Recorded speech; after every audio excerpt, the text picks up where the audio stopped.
Hey, Annette Reader here today, and it's time for another Taste and See moment. And that's where we go into God's Word, we read the stories, and we see how is God using food to teach us a story or a lesson. Because so many circumstances in Scripture were dealt with the fact of food for God to get our attention.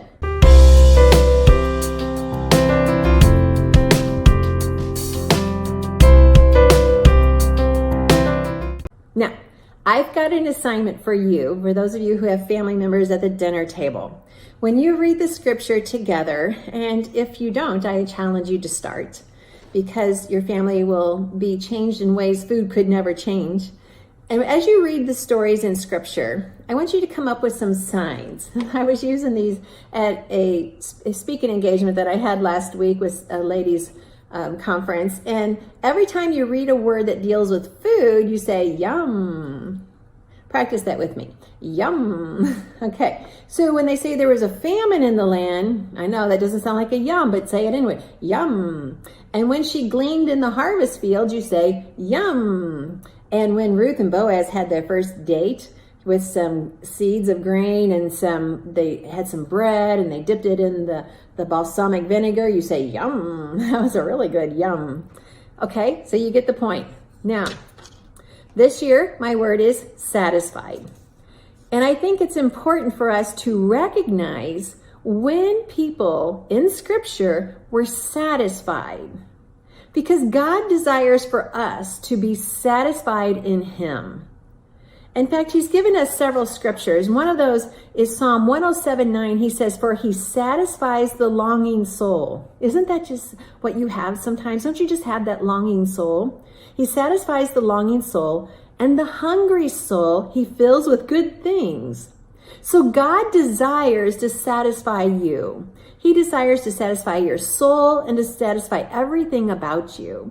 But here, remember the definition of satisfied. It means to be content with an experience. So when we have accepted Christ as our Savior, we need to be content with that. Not continually questioning, well, did He or didn't He? Did He or didn't He? No, He did. And He promises that He did. So be satisfied in that experience and be satisfied in knowing that God wants to do amazing things in your life. Okay, instead of always looking for something new that man has come up with, oh, maybe that will make me happy. Maybe that will make me happy. No, God's word will make you happy, and God dwelling in you is what is going to keep you satisfied.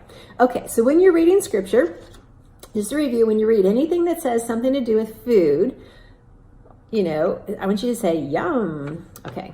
And then when you read something in scripture that deals with the people in the story being satisfied, you would say, ah. Practice that with me. Ah. Okay. You get the point. Have these at your dinner table. And when you read stories at the dinner table with your family, which is, again, I pray that you do, you will start to recognize how God uses food to teach us about Him. Okay, so back to today's love story, Ruth and Boaz.